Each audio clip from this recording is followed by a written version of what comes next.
नमस्कार दोस्तों, स्वागत है आपका हमारे चैनल बिहार नीति पर। दोस्तों, आज हम फिर से एक बार बात करेंगे बिहार तकनीकी सेवा के द्वारा जो जूनियर इंजीनियर की लगभग 6400 से अधिक पदों पर जो वैकेंसी निकाली गई थी उसके बारे में। दोस्तों, इस वैकेंसी की जो प्रॉब्लम्स है वो ख़त्म नहीं हो रही है। यही कारण है कि बार बार ये वीडियो या फिर इसी के रिगार्डिंग मैं वैसे जानकारी रखता हूँ, और पॉलिटिकल भी बहुत जल्द मैं सीरीज़ लाने वाला हूँ इस चैनल पर। लेकिन चूँकि अभी ये जानकारियाँ ज़रूरी हैं और ये महत्वपूर्ण जानकारियाँ हैं, इसलिए मैं आपको ये आज बताने आया हूँ कि इस बहाली का किसने कब राजनीतिक फ़ायदा उठाना चाहा और कितना उठाया, क्या नहीं उठाया, सभी मुद्दों पर बात करेंगे।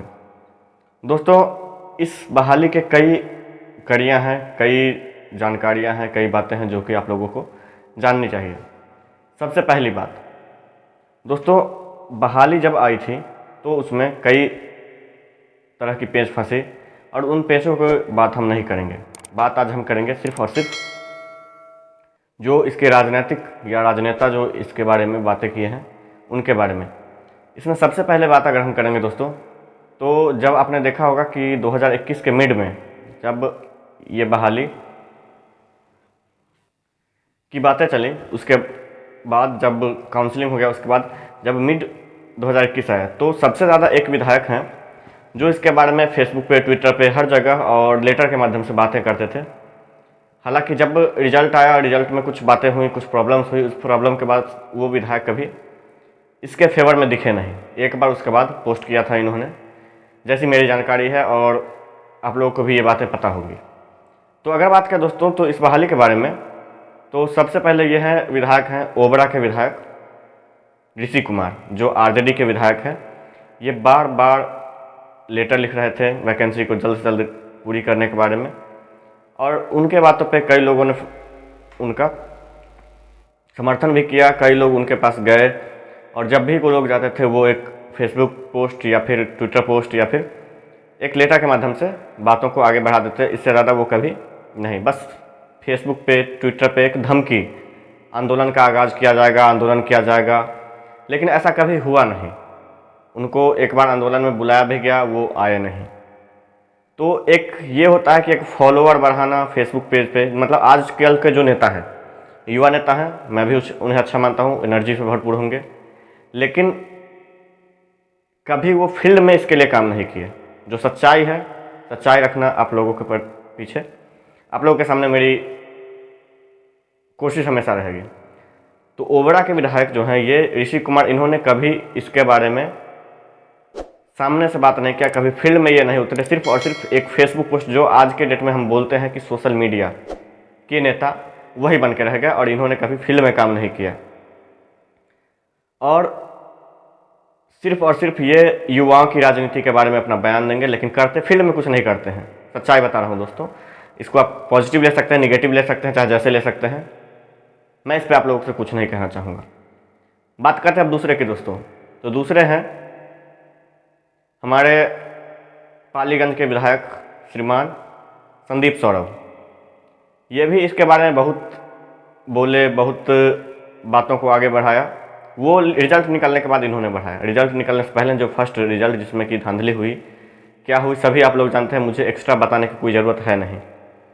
तो उस धांधली के बाद इनको जब कुछ कैंडिडेट्स गए कि जल्द से जल्द इस मामले को सुलटाया जाए, जल्द से जल्द इस वैकेंसी को पूरा किया जाए, इस रिक्रूटमेंट को पूरी की जाए, उसके बाद इन्होंने एक संज्ञान लिया और एक लेटर लिखा, और बार बार फेसबुक और ग्रुप्स में उनका लेटर वायरल हुआ था कि हम आवाज़ उठाएंगे। लेकिन उस आवाज़ का कभी इन्होंने, मतलब एक रिकन्सिडर वाली बात होती है कि एक बात को बार बार मुद्दे को उछालना, जिससे कि मीडिया हो या फिर किसी भी मेन पृष्ठ के लोग हों उनके पास ये बातें जाए। इन्होंने ऐसा कभी कुछ किया नहीं, क्योंकि इन लोगों का लाइफ सेटल हो चुका है। सच्चाई यही है दोस्तों, इन लोगों का लाइफ सेटल हो चुका है। हम लोग स्टूडेंट्स हैं या फिर हमारे जैसे कई स्टूडेंट्स हैं, उनसे इनका कोई लेना देना ही नहीं है। आप इनसे जाएंगे, ये मिलेंगे, क्यों? क्योंकि हम लोग वोट बैंक हैं। हम लोग अगर उनके पीछे नहीं रहेंगे तो उनका वोट कैसे बनेगा? हम लोग वो एक पोस्ट लिख दिए, उसको हम लोग के पास शेयर कर दिए, हम लोग उसको ग्रुप्स में वायरल कर रहे हैं, उनको लोकप्रिय कर रहे हैं। जो उनका मोटिव था वो मोटिव पूरा हो रहा था, लेकिन कभी ऑन द फील्ड जो बोले या ज़मीन पर जो उसका इम्पैक्ट बोले, वो कभी नहीं हुआ। बातें मैं कड़वी बोल रहा हूँ दोस्तों, लेकिन सच्ची बोल रहा हूँ। आप लोग इस पर पूरी तरह से विश्वास कर सकते हैं कि कभी भी उन्होंने इसके बारे में पॉजिटिव न्यूज़ नहीं दिया, उसको इन बातों को आगे उठा के नहीं ले गए और सिर्फ फेसबुक और ट्विटर के माध्यम से ही अपना बातें उठा रहे हैं। तीसरे नेता आते हैं हमारे दोस्तों पप्पू यादव जी। ये पप्पू यादव जन अधिकार पार्टी के संरक्षक हैं, अच्छे नेता हैं, अच्छे मदद भी करते हैं। ऑन द फील्ड इनका वर्क, जब जनता त्राहिमाम कर रही होती है तो उनका वर्क दिखता भी है, ये काम भी अच्छा करते हैं, नो डाउट बहुत अच्छे हैं, दिल के भी अच्छे इंसान हैं, सब कुछ हैं। लेकिन जब भी इनके पास कोई जाता है तो ये एक बात बोलते हैं। मैं भी इनसे मिला हूँ दोस्तों, मैं भी इनसे मिला हूँ और सच बताऊँ तो जब भी इनके पास कोई जाता है तो मैं जब गया था तो मैं मिला था तो उन्होंने बोला कि मैंने इसके बारे में आवाज़ उठाया है और बहुत आंदोलन किया है, ये वो मतलब बहुत बातें उन्होंने बोला, लेकिन सच्चाई से ये परे है, सच्चाई इसमें कहीं से भी नहीं है। एक बार इन्होंने ये 4 दिन पहले ये आंदोलन में गए हैं जिसमें कि संविदा वाले कर्मी जो हमारे आंदोलन रखे हैं वह हैं और कुछ जो non experience non contracted students हैं उन्होंने भी ये आंदोलन रखवाया है, तो उसमें गए थे और उसमें भी उन्होंने रिजल्ट का मुद्दा नहीं रखा। इन्होंने महंगाई, बेरोजगारी, मतलब जो हमारा और जो आंदोलन का मोटिव है, आंदोलन की जो बातें हैं, उन बातों से हटके ही इन्होंने अपना बातें रखा, कुछ पॉजिटिव नहीं बात रखा, ये भी मैं कह सकता हूँ दोस्तों। तीसरे ये हो गए। अगर बात करें अब चौथे की दोस्तों, तो चौथा आते हैं हमारे माननीय नेता प्रतिपक्ष, भावी मुख्यमंत्री श्रीमान तेजस्वी यादव जी। इनके बारे में क्या कहना, तो इनका पूरा चिट्ठा मैं भी BTS विजयी के बारे में खोल के रखूँगा आप लोगों के बीच। दरअसल इनको सिर्फ सपना देखने आता है कि मैं CM बन चुका हूँ, मैं ये काम कर रहा हूँ, 10 लाख जॉब दे रहा हूँ, ये वो 10 लाख जॉब की जो बात है दोस्तों, इसके बारे में एक अलग से वीडियो बनाऊँगा और इनके सारे जो कैरेक्टर हैं, सारे बातें हैं, सारी बातें इनके ऊपर मैं प्रकाश आप लोगों को भी जरूर डालूँगा। लेकिन अभी जूनियर इंजीनियर की बात चल रही है तो जूनियर इंजीनियर के बारे में बात करूँगा। तेजस्वी यादव की इस बहाली में जो एंट्री होते हैं वो एंट्री होती है शीत सत्र 2021 में। शीत सत्र 2021 में जब ये सदन में, विधानसभा में अपनी बातें रख रहे थे, उस बीच में एक बातें आई थी जिसमें ये इनके पास एक छोटा सा पर्ची, जिसको हम पर्ची कहते हैं अपने भाषा में, या फिर छोटा सा एक पेज इनको पठाया गया। उस पेज के माध्यम से इन्होंने इस बातों को उठाना चाहा और क्या उठाया वो आपको अभी स्क्रीन पे दिख जाएगा। नाला ये सब बनने का काम आपको धन्यवाद देते हैं महोदय। और अंतिम में जो तकनीकी सेवा आयोग द्वारा जो 6000 जूनियर इंजीनियर का वर्ष 2019 में बहाली की प्रक्रिया चल रही है, 3 साल में भी अब तक जो है आधार बहाली जो है वो सरकार जो है नहीं कर पाई है। तो दोस्तों जैसा कि आप लोगों ने इसमें देखा कि इन्होंने इस वैकेंसी के बारे में बात की कि जल्द से जल्द इसका रिजल्ट दिया जाए और नियुक्ति की जाए ताकि विकास कार्य में आगे बाधा न आए।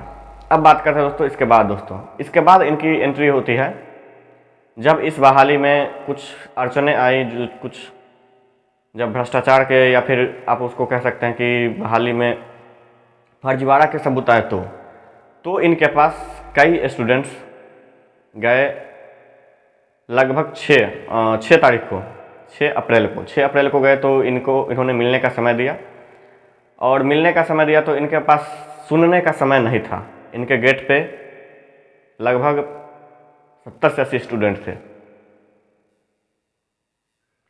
तो इनके पास उसमें सुनने का समय नहीं था और इन्होंने किसी की बातें नहीं सुनी। जब इनसे बात किया गया तो इन्होंने बस एक ही बात उस वक्त बोला कि इस बात को हम लोग देखेंगे 12 तारीख के बाद, 12 अप्रैल के बाद। 12 अप्रैल को क्या था दोस्तों कि बोचहा उपचुनाव था। तो इनके लिए जो मेन पृष्ठभूमि थी, मेन पॉइंट थी, वो थी बोचहा उपचुनाव। बोचहा ये मुजफ्फरपुर का विधानसभा सीट है जहाँ से अमर पासवान जीत के आए हैं, जिसके कारण कि बिहार में एक राजनीतिक दल VIP को बाहर भी कर दिया गया था, आप लोग सरकार से जानते हैं।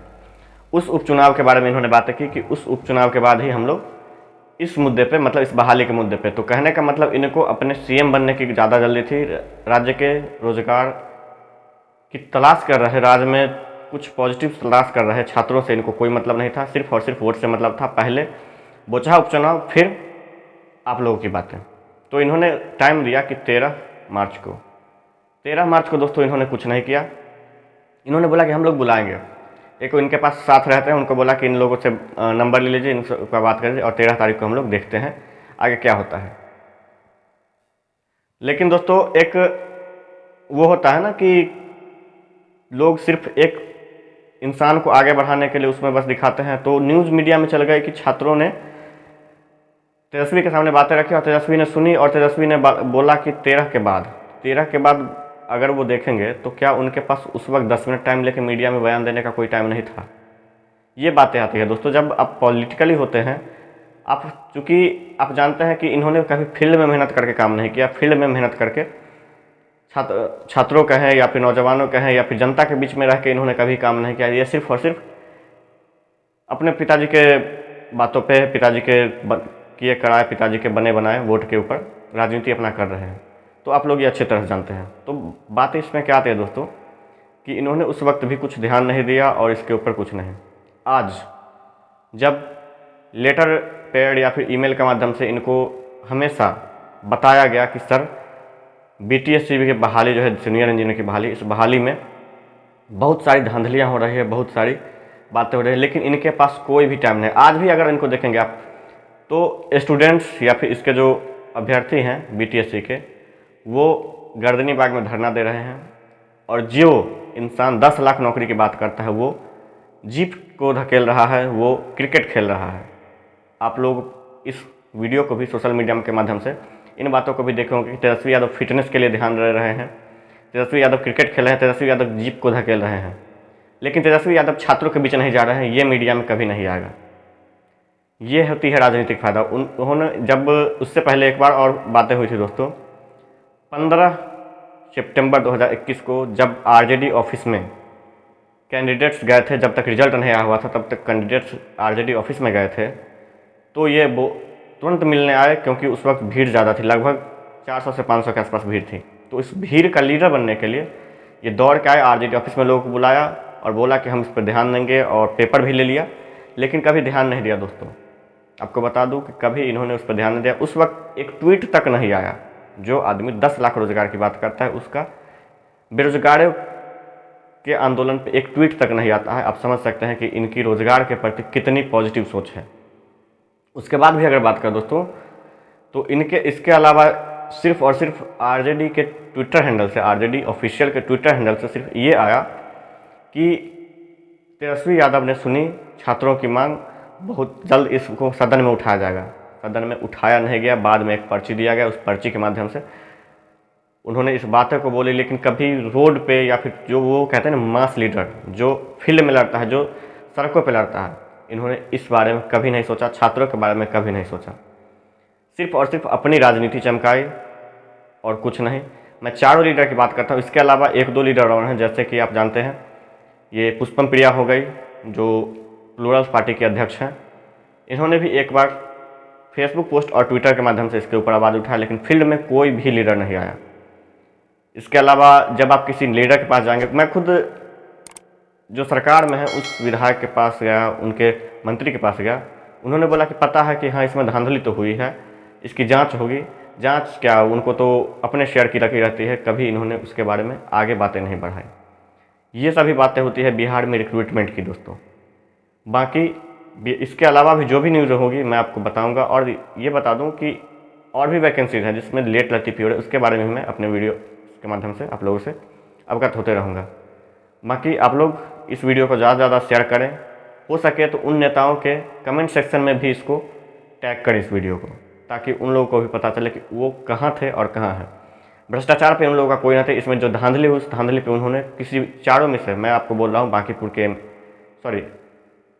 पालीगंज के एमएलए संदीप सौरभ, मैं आपको बोल रहा हूँ ओबरा विधायक ऋषि कुमार, मैं आपको बोल रहा हूँ नेता प्रतिपक्ष तेजस्वी यादव, और मैं आपको बोल रहा हूँ ये पप्पू यादव जो है, इन सभी के बारे में। इन सभी में से जो कि ये सब 3 विधायक हैं, तो एक माननीय पूर्व सांसद, एक पार्टी के अध्यक्ष हैं, सभी के बारे में मैं बातें कर रहा हूँ। इनमें से किसी ने भी इस वैकेंसी पे सही से ध्यान नहीं दिया।